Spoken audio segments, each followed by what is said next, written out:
चलते हैं mental math class 9 के नेक्स्ट क्वेश्चन की तरफ। क्वेश्चन नंबर 11 और इस सीरीज में हम कर रहे हैं चैप्टर नंबर 10।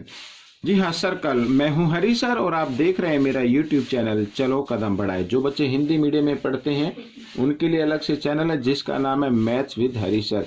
तो आइए करना शुरू करते हैं 11 एंड क्वेश्चन नंबर 12। तो यहाँ पर मैंने पहले से लिख के रखे हुए हैं, ये देखिए। तो इस क्वेश्चन को हम सोल्व करेंगे और सोल्व करने से पहले रीड कर लेते हैं। देखो क्या कहता है, शॉर्ट तरीके से करना चाहेंगे। देखो, कोड A B is at a distance of 5 centimetre from the centre. ये कोड है, सेंटर से 5 सेंटीमीटर डिस्टेंस पर है, ठीक है, of the circle. Find the radius of the circle of length of the कोड इज, ठीक है, इसमें रेडियस की, जो सर्कल की रेडियस है उसकी लेंथ हमें फाइंड आउट करनी है। और यहाँ पर कोड गिवन है 24, ठीक है। अब मैं आपको बताता हूँ शॉर्ट तरीके से कैसे करना है। देखो बच्चों, सेंटर से इस कोड पर ये परपेंडिकुलर डाला गया है, ठीक है, इसमें लिखा नहीं, हालांकि ये परपेंडिकुलर है। तो क्या होता है कि सेंटर से जब कोड पर परपेंडिकुलर होता है तो उस कोड को बाइसेक्ट कर देता है।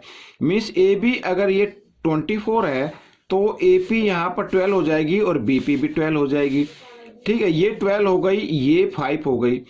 अब हमें AO, यहाँ पर ट्रायंगल देख रहे हैं APO, ये एक राइट एंगल ट्रायंगल बन गया। पाइथागोरस थ्योरम का यूज करते हुए हमें AO की लेंथ फाइंड आउट करनी है, मीन्स हाइपोटेन्यूज की लेंथ फाइंड आउट करनी है।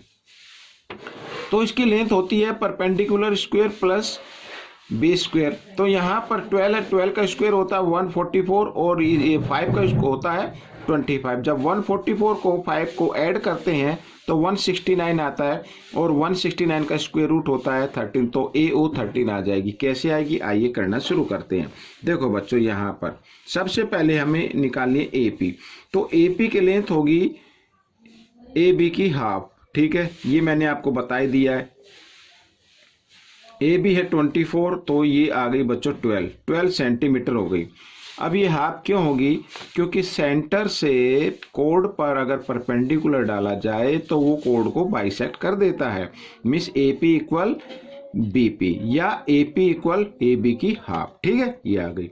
अब देखो यहाँ पर इन ट्रायंगल AOP यहाँ पर, ठीक है, तो ये 90 डिग्री का एंगल है। तो AO स्क्वायर इक्वल होगा OP square plus AP square. यहाँ पर इस तरीके से लिख देते हैं।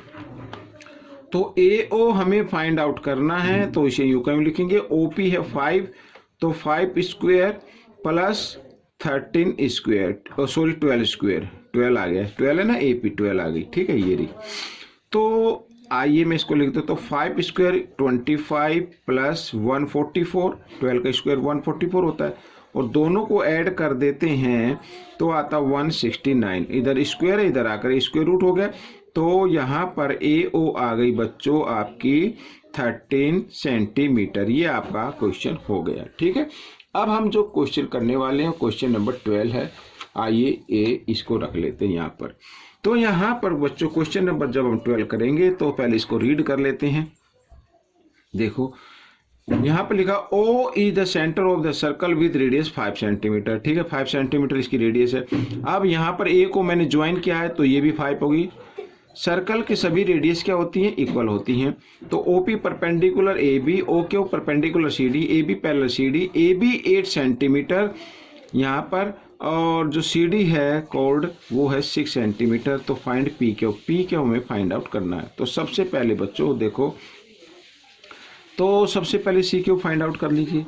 तो CQ की लेंथ ACD की हाफ होगी। क्यों, क्योंकि ये परपेंडिकुलर है, तो परपेंडिकुलर कोड को बाइसेक्ट कर देता है, ठीक है, तो इसलिए हमने बाइसेक्ट कर दिया। CD है 6, तो यहाँ पर ये आ गई बच्चों 3 सेंटीमीटर। समझ में आ गया।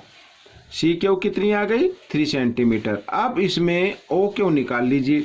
अब बच्चों देखो, इन ट्रायंगल, इसका नाम CQO ले लेते हैं, CQO, ठीक है, में यहाँ पर ये हाइपोटेन्यूज हो गया। तो इसमें CO का स्क्वायर इक्वल होगा OQ स्क्वायर और C Q square, Pythagoras theorem का यूज करते हुए। तो सी ओ तो 5 है, 5 स्क्वायर इक्वल होगा यहाँ पर ओ क्यू, तो ओ क्यू हमें निकालनी, संयुग्म में लिखेंगे, और सी क्यू है बच्चों 3, ये ऊपर आ गए ना 3, तो 3 स्क्वायर इस तरीके से। तो 5 स्क्वायर होता है 25 और 3 का स्क्वायर होता है 9, 9 इधर प्लस का, इधर आकर ये माइनस का हो जाएगा, तो इस तरीके से हम इसको लिख लेंगे। ठीक है, माइंड में आप कर सकते हैं। तो 25 में से 9 माइनस करेंगे तो कितना आ जाएगा बच्चों, यहाँ पर मैं लिख लेता हूँ ओ क्यू आ जाएगा 16, इधर स्क्वायर था, इधर आकर ये स्क्वायर रूट, और बच्चों 16 का स्क्वायर रूट होता है 4 सेंटीमीटर, ये आ गई। ठीक है, अब इसी प्रकार सिमिलरली हम इसमें कर लेते हैं। सिमिलरली तो यहाँ पे AP कितनी होगी, AP निकाल लीजिए पहले। AP होगी AB की हाफ होगी, इस तरीके से। ठीक है, इक्वल 1/2 और AB है 8, तो यहाँ पर आ गई 4 सेंटीमीटर आ गई बच्चों। अब इन ट्रायंगल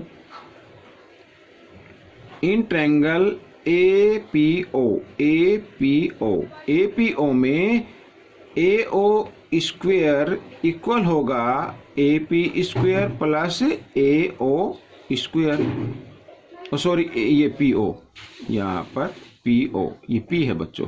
ठीक है, PO स्क्वायर।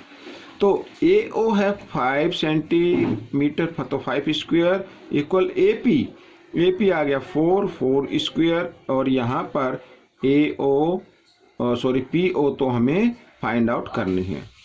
ठीक है, अब यहाँ पर बच्चों मैं इधर बताता हूँ, 5 स्क्वायर होता है 25, 4 स्क्वायर होता है 16 को जब इधर लेके आएंगे तो माइनस का हो जाएगा इस तरीके से, और इक्वल PO स्क्वायर। ठीक है, तो 25 में से 16 माइनस करते हैं तो आता 9, और ये इस तरीके से, तो स्क्वायर इधर आकर ये स्क्वायर रूट हो गया, तो इसका मतलब PO 9 का परफेक्ट स्क्वायर रूट होता 3, तो 3 सेंटीमीटर। अब हमें जो फाइंड आउट करनी है वो करनी है PQ। तो PQ में आता है PO प्लस OQ, तो यहाँ पर PO तो आ गई 3 और OQ है बच्चों यहाँ पर 4, तो 4 + 3 हो गया 7 सेंटीमीटर, ये आपका आंसर आ गया। ठीक है, ये दोनों क्वेश्चन सॉल्व हो गए हैं। आपको कैसे लगे मुझे जरूर बताएं, इसमें से सीखकर दूसरों को जरूर सिखाना है। मिलते अगले पार्ट में, तब तक के लिए धन्यवाद।